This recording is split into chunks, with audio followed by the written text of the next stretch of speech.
Send us a message, leave a comment, anything. It's a call to action. Let us know if this information is helping you or helping you figure something out in your life. Yeah. Attachment styles all are real. They are real. What would you say was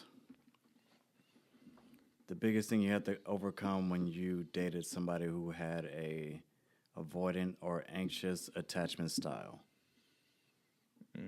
What's the biggest What thing? what did it do to you? And then how did you overcome that? How did you recognize that? That's a great question. I think so. In the relationship, I remember that I was walking on eggshells. She would res- she would respond in a way that there would be hurtful things that would be said. Yeah. Space would be created. There would be silent treatment, and so I'd be left in the dark, and then it would be that constant. Not constant, but it would come up multiple times throughout our relationship, and I wasn't understanding. I always thought it was, as the anxious one, I always thought I was doing something wrong. I was like, oh, I'm not perfect. Oh, I got to get better. I got to get better. I got to get better. But in reality, yes, I'm not perfect. Yes, I have things I need to work on. Absolutely. But I didn't fully realize the extent of, okay, no, this is not healthy. But also in realization, not to accuse her or anything like that, but to love her, be like, this is not healthy. I want you to get help, or I want us to work together on this together. And or the things that come up for avoidance, avoiding emotional closeness, can't trust people. And this person that I dated, this person had been screwed over by shitty dudes, and had some childhood stuff that she went through. And so I was trying to say, hey, I love you. I'm going to be here. I'm not going anywhere. Yeah. There were many times where she'd push me away, and I'm like, I'm still here. Like, as much as the painful process of she'd react, I'd be, and then my anxiousness would. The interesting thing is, I went into the relationship secure, and then over time, I became anxious again. So I was going through that healing process, and going through secure. Then I got anxious again. And this is a real quick thing. You can be secure, but if you're in a relationship with an avoidant or anxious person, you could turn into, you can get out of secure. So That's when speaking up comes into play, because I wouldn't. yeah, We better work on this. You should be getting some help or doing some inner work, or else it is. I love it. But Yeah. but yeah, to answer real. to answer your question, yeah, it's I didn't realize it so much during the relationship. The relationships that I had that I always thought I was the issue. I was the problem.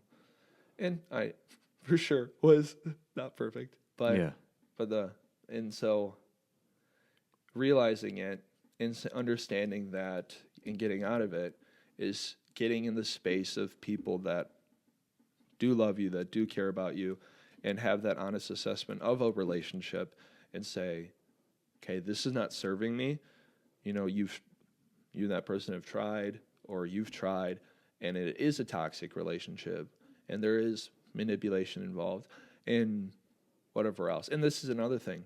People that are really scared of intimacy, anxious, avoidance, all that stuff, like people pleasing, that's a toxic trait of mine. I'm not saying this person was all toxic. I had toxic traits that I didn't realize, like people pleasing, or need codependency, or constant validation or reassurance. That was my issue. But also manipulation. Like, people will manipulate to not get hurt. Not that they're trying to really hurt you, but to protect themselves, because they are just so scared. And so a lot of the things past the relationship, it was just looking back on it when I was no longer in the emotional roller coaster. You could think. You could think. You could think. Yeah. In the relationship, it's hard to think because you have the rose-colored glasses, or you're in a roller coaster. Man. You can't observe pretty well on the roller coaster. You have to get off and observe from there. And so realizing that and having the love, the intense love and support from family, friends, chosen family, etc., to help me guide through my feelings and guide through like, no, this is what was wrong. Here's what you could have done better. It seems like, hey, you are a people pleaser, you are anxious. And examining the relationship on both sides of what went wrong for both of you, but then doing that internal work for myself of saying it's okay, and having those secure people in my life to validate my needs and wants helped me grow into the secure relationship again, secure attachment again with friends, with family. So now I can carry that to my next relationship. It seems sorry to interrupt you. It seems like some of your past relationships have helped you as a person. Oh, absolutely. You've grown. It seems that you have grown so much from past relationships, and you do your inner work after a relationship. Nobody wants a relationship. Well, some people do, but in our reality, we don't want relationship after relationship. But it happens. It's part of life. Yeah. And it seems as though you have learned from each relationship. Yeah. It's, I mean, no, you learn it. Yeah. We're learning. But yeah, we're learning, and you've done a lot of learning. So yeah. It's a beautiful thing, and I'm always constantly learning. Absolutely. And constantly growing and stumbling, and that's okay. And one thing I do want to share is that I hope everyone heals from their insecure and unhealthy attachment styles, including myself. Say that to the mic, man. I like that. Oh, yeah, healing from their insecure and unhealthy attachment styles. And this is speaking to myself too, giving myself permission too. Is I truly hope people can grow into, a secure attachment style, and then find someone, especially talking in the intimate context of having someone that is also secure or working towards that, and have those secure relationships with friends, with coworkers, with family, etc. And there's so much beauty in that, and safety, and so much safety. You feel seen, heard, appreciated, validated, important. It's amazing. And so it's absolutely worth the painful process, the overwhelming process of looking yourself in the mirror and examining like, wow, oof, I have a lot to go. I have a lot of growth ahead of me. And it can be scary and overwhelming.